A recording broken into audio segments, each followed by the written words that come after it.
Hello guys, আসসালামু আলাইকুম সবাইকে। কেমন আছেন সবাই? আজকের ব্লগে দেখাবো আজকে কি কি রান্না করলাম। তো নর্মালি রান্না করলে আমি টুকটাক ভিডিও আপনাদের মাঝে শেয়ার করে থাকি। তো ঠিক সেভাবেই আজকেও আমি আপনাদেরকে সব কিছু শেয়ার করব যে আজকে আমি কি কি রান্না করলাম, A to Z আমি দেখাবো। তো এখানে আজকে একটা ঘটনা ঘটে গেছে। আমার ছেলে আজকে করেছে কি, পুরো 1 ডজন ডিম একদম পুরো পলিথিন ধাক্কা মেরে ফেলে দিয়েছে, আর পুরো 1 ডজন ডিমই নষ্ট হয়ে গেছে। মানে নষ্ট হয়নি, পলিথিনের ভিতরেই ডিমগুলো আর কি ফেটে ভিতরেই ছিল। তো আমি যেটা করলাম যে ভিতর থেকে বের করে দেখলাম যে 6টা ডিম ভালো আছে, বাকি 6টা ডিম মেবি নষ্ট হয়ে গেছে, মানে জাস্ট ফেটে গেছে আর কি, নষ্ট না। তো সেটাই আয়াতের বাবা আমাকে ভিতর থেকে আর কি সব কিছু ক্লিন করে দিল।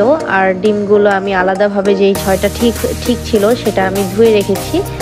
তো ওইদিকে হচ্ছে ওই ডিমগুলো থেকে যেই ডিমগুলো আর কি ফাটা ছিল, তো সেটা আমি একটা বাটিতে কালেক্ট করে চিন্তা করলাম এটা দিয়ে আমি একটা নতুন পদ্ধতিতে রান্না করে ফেলি।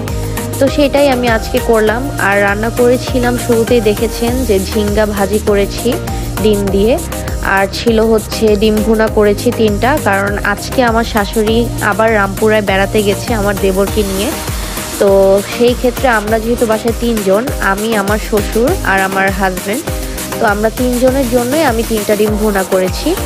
আর এখানে করব ডিম যেটা আমার এক্সট্রা রয়ে গিয়েছিল, যেটা বলেছিলাম যে ফাটা ছিল, সেগুলোই আমি আজকে তরকারি সিস্টেমে রান্না করব। আর করেছিলাম পটল ভাজা, শুরুতেই দেখেছেন। তো রান্না শেষে সব কিছু টেবিলে সার্ভ করে দিয়েছি। আব্বু আসবে এখন খেতে, মানে শ্বশুর আব্বু। তো টেবিলে সব কিছু গুছিয়ে দেওয়ার পরে ওদিকে আমি যেই তরকারিটা রান্না করব বলেছিলাম ডিমগুলো দিয়ে, তো এই তরকারিটা রান্না করার জন্য অ্যাকচুয়ালি আমি ডিমগুলোতে পেঁয়াজ মরিচ দিয়ে মাখিয়েছিলাম। তো রান্না অলরেডি কিন্তু শেষের দিকে। তো আজকের ব্লগটা এই পর্যন্তই। ভালো লাগলে লাইক করবেন অ্যান্ড সাবস্ক্রাইব করবেন। থ্যাংক ইউ সবাইকে।